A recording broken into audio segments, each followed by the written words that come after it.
অকল আমাৰ সন্মানীয় সংবাদকৰ্মীসকলে কেৱল কেমেৰা চলাব আৰু বাকীখিনি প্লিজ বহি দিয়ক না, মই কথা পাতি ভাল নাপাওঁ। চলি আছে মই শান্তিৰে কথা পাতিব কৈছিলো ধুনীয়াকৈ।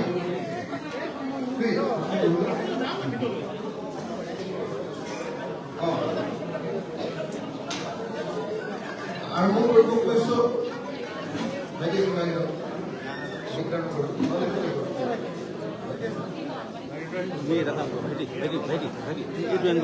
प्रॉब्लम नहीं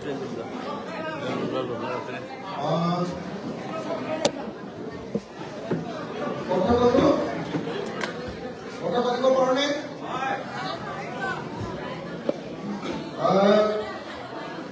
মই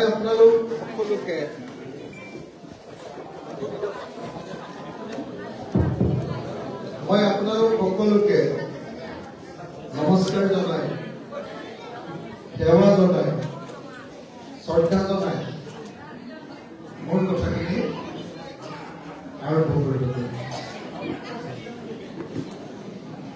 এতিয়া নিৰ্বাচন আহিলে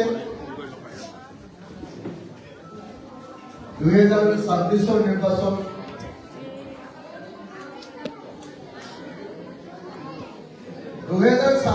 যদি ভোট দিয়ে অকমান বেলেগ কথাবিলাক মনে মনে থাকিলে কথাটো পাতি ভাল লাগিব, নিজৰ ভিতৰত কথা পাতি থাকিলে ইয়াত আলোচনাটো ভাল নহ'ব। মই আপোনালোকক ক'ব খুজিছো যে 2026 যদি ভোটটো দিয়ে তেতিয়াহ'লে চৰকাৰৰ বয়স কিমান হ'বগে বাৰু? 1947 পৰা ভোট দিলে 2026 কিমান বয়স হ'বগে চৰকাৰখনৰ?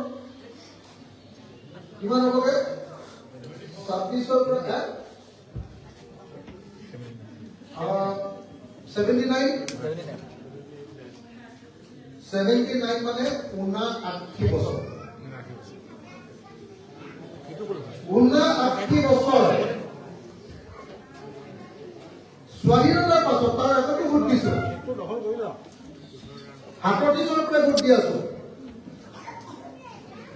79 বছৰ ভোট দি আছো।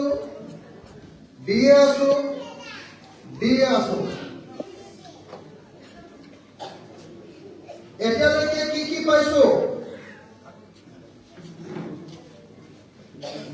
79 বছৰত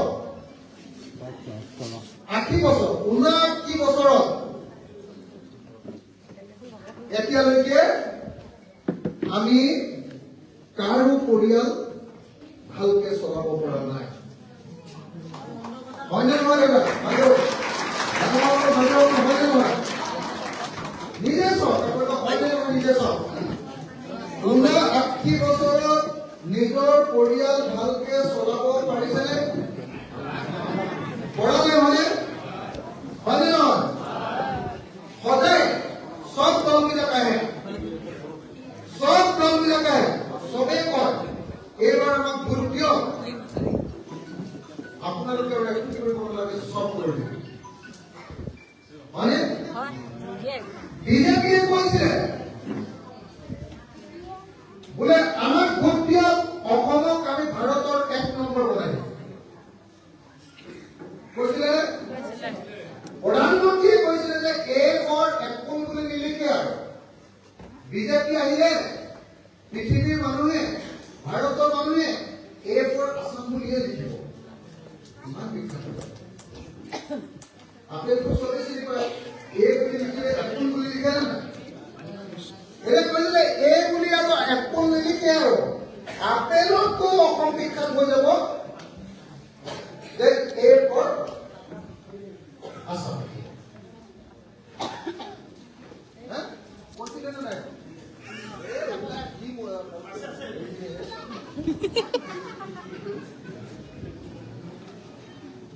এ ফৰ আপেল নহ'ব, এ ফৰ আসাম।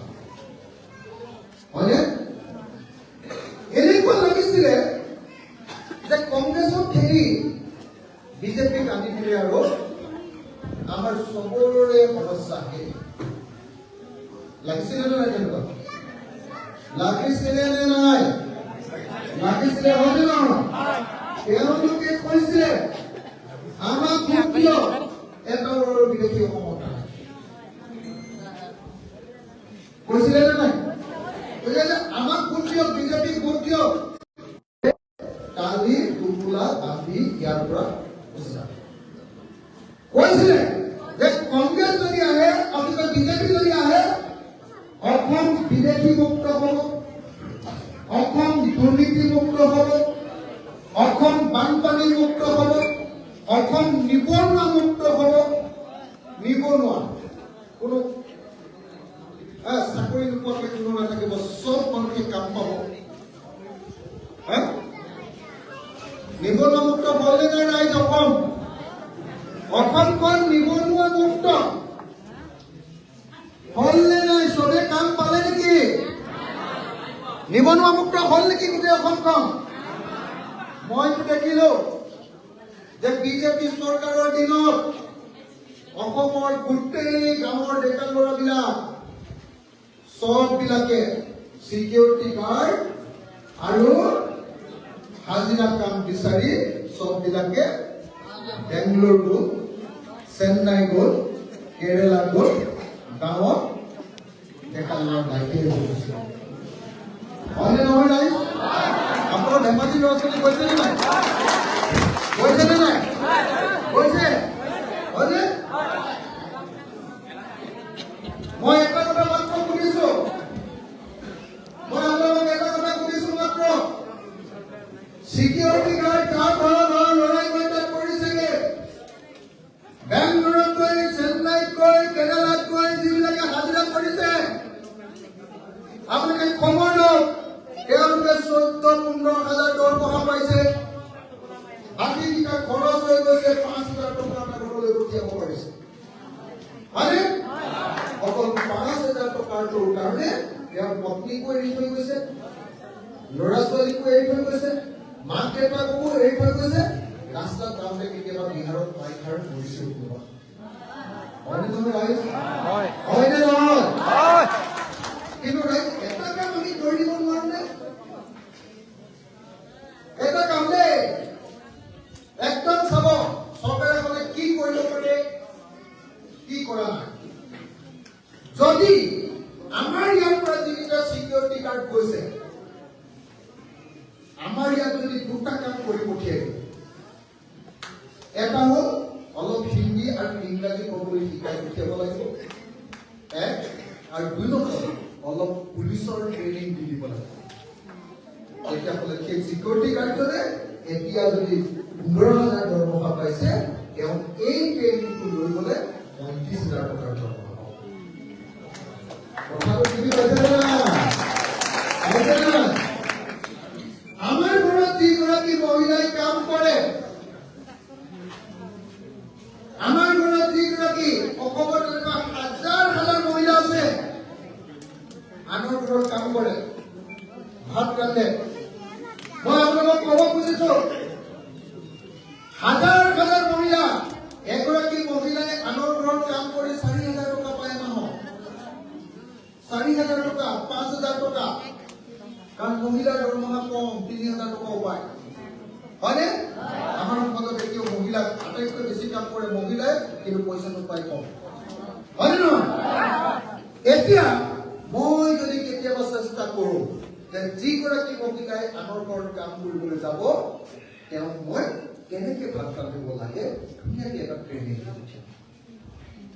তেওঁ ধুনীয়াকে কেনেকে ড্ৰেছ কৰি, চাফা ড্ৰেছ পিন্ধি যাব লাগে, আৰু এনেকে তলত বহি মুচিব নালাগে, আৰু ওপৰৰ পৰাই ধুনীয়াকে মুচিব পাৰি, ওপৰটো চাফা কৰিব পাৰি, তাৰ যদি মই অকণমান ট্ৰেইনিং দি পঠিয়াওঁ, চাফ চিকুণকে ভাতকেইটা ৰান্ধিবলৈ পঠিয়াওঁ, তেতিয়াহ'লে যিগৰাকী মহিলাই 3,000 বা 4,000 টকা পাইছে, সেইগৰাকী মহিলাই অতি কমেও 15,000 পৰা 20,000 টকা